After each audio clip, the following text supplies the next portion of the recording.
मालिक नरेश के सामने हनुमान चालीसा का इतना प्यारा पठन का कार्यक्रम यहाँ बहुत गर्व की बात है कि आज हमारे शहर में हनुमान जी महाराज की इतनी प्यारी मूर्ति बनी है। तो एक बार तो जोरदार जयकारा होना चाहिए, बोल हनुमान जी महाराज की।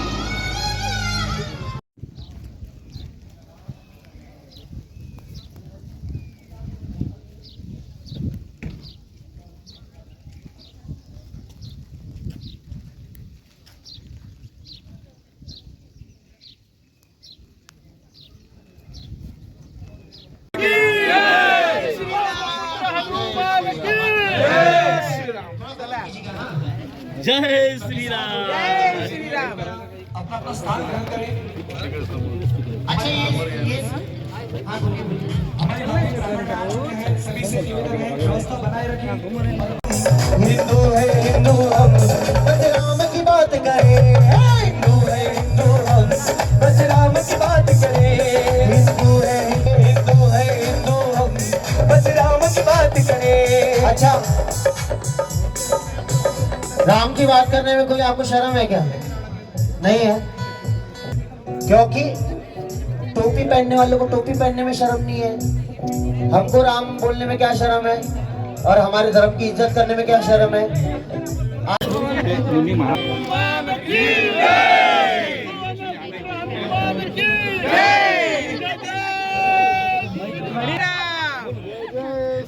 जय श्री राम।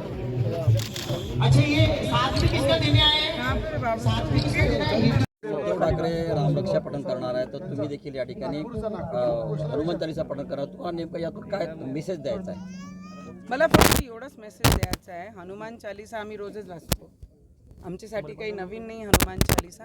पण जनाब उद्धव ठाकरेजी जे आज नागपूरमध्ये येऊन एवढी मोठी हिम्मत करून आमचे मुख्यमंत्री साहेबांचे घरापाशी येऊन पठण करत आहे, त्यांना माझा एवढाच प्रश्न, गेले काय रामलल्लाचे दर्शन घेतले काय?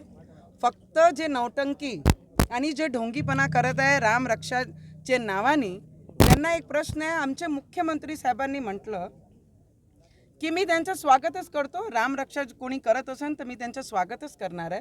पण मी जनाब उद्धव ठाकरेजींना आठवून देऊ इच्छितो की जेव्हा आम्ही फक्त एवढंच म्हटलं होतं अमरावतीवरनं की मी हनुमान चालीसाचं पठण करन, तर आम्हाला तिथून धमक्या यायला लागल्या, तुम्ही फक्त मुंबईत पाय टाकून दाखवा, तुमचे पाय छाटण्याचे कामं आम्ही करू. 3दा ॲज ए MLA विधायक आमदार राहिलेले रवीजी आणि ॲज ए महिला खासदार राहिलेली, तेव्हा आम्ही फक्त मुंबईत गेलो, तो मुंबईत पोलिसला असे ऑर्डर दिले आणि छोटे कामासाठी स्वतः मुख्यमंत्री जनाब उद्धव ठाकरेजी फॉलोअप घेत होते. पोलीसवाल्यांना सांगत होते की त्यांना घसीटून गाडीत बसवा आणि बसवल्यानंतर पूर्ण रात्र मला लॉकअपमध्ये ठेवला. रात्री 4 वाजता राजद्रोह दाखल केला. सकाळी कोर्टामध्ये गेल्यानंतर आम्हाला जमानत होऊ दिली नाही. तेच जनाब उद्धव ठाकरे आज म्हणतात जेव्हा देशाचे प्रधानमंत्री अयोध्यामध्ये रामलल्लाचे मंदिराचा भव्य उद्घाटन होत होता, लोकार्पण होत होता, लोक दर्शनासाठी भीड केली होती, तेव्हा उद्धव ठाकरेजी कुठे लपले होते? त्यांना ते प्रश्न विचारा. जे रामलल्लाचे दर्शन घ्यायला गेले नाही, आज ते राम रक्षाची कशाला गोष्ट करताय? ते राम रक्षा करत नाही. जनाब उद्धव ठाकरेजी, तुम्हाला माझा प्रश्न आहे, आमदार खासदार सगळे गेल्यानंतर जे उरले सुरले तेही जाईन, मी आणि आदित्य राहीन, तिथपर्यंत वाट पाहिली है तुम्ही. खूब बहुत समय लगा दिया राम जी को याद करने के लिए. राम जी को जो करना था राम जी ने अच्छे से कर लिया. जो बाळासाहेब ठाकरेजींचे विचार जिवंत ठेवू शकले नाही, ते दुसऱ्यांना बेईमान ठरू शकत नाही.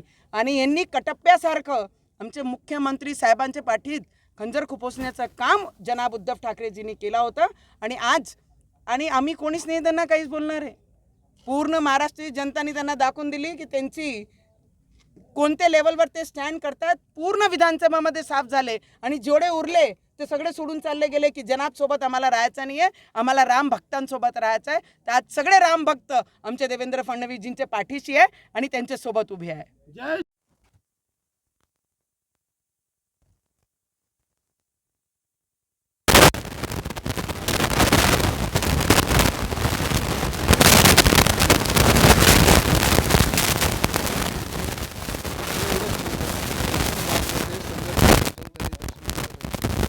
त्या ठिकाणी खरं विचार जर त्यांच्यामध्ये असेल तर अमरावतीमध्ये हनुमानगडी 151 ज्या ठिकाणी असताना आम्हाला जेलमध्ये टाकलं. मला विश्वास आहे की महाराष्ट्राचे मुख्यमंत्री देवेंद्र फडणवीस साहेबांना जर आज म्हटलं कोणी की तुमच्या घरी येऊन हनुमान चालीसा वाचतो तर ते स्वागत करतील आणि स्वतःही त्यांच्यावर हनुमान चालीसा वाचतील. त्याला म्हणते राम भक्त हनुमान भक्त. आज ज्या ठिकाणी ते आंदोलन करत आहे तो सुद्धा मुख्यमंत्री देवेंद्र फडणवीस साहेबांचा एरिया. त्यांनी प्रोटेक्शन दिलं, त्यांना चांगल्या प्रकारे त्यांना पूर्ण व्यवस्था करून दिली आणि असा व्यवस्था करणारा रामाचा विचार त्या ठिकाणी जाऊन ते राजकारण जे करत आहे उद्धवजी ठाकरे, त्यांना माझं म्हणणं आहे की तुम्ही रेशमबागमध्ये संघ कार्यालयामध्ये जा, दर्शन घ्या आणि वेळात वेळ काढून हनुमानगडीला एक तुमचं मूर्ती बजरंगबलीची आहे, इथे हनुमान चालीसा वाचा, तुमच्यासोबत आम्ही वाचू.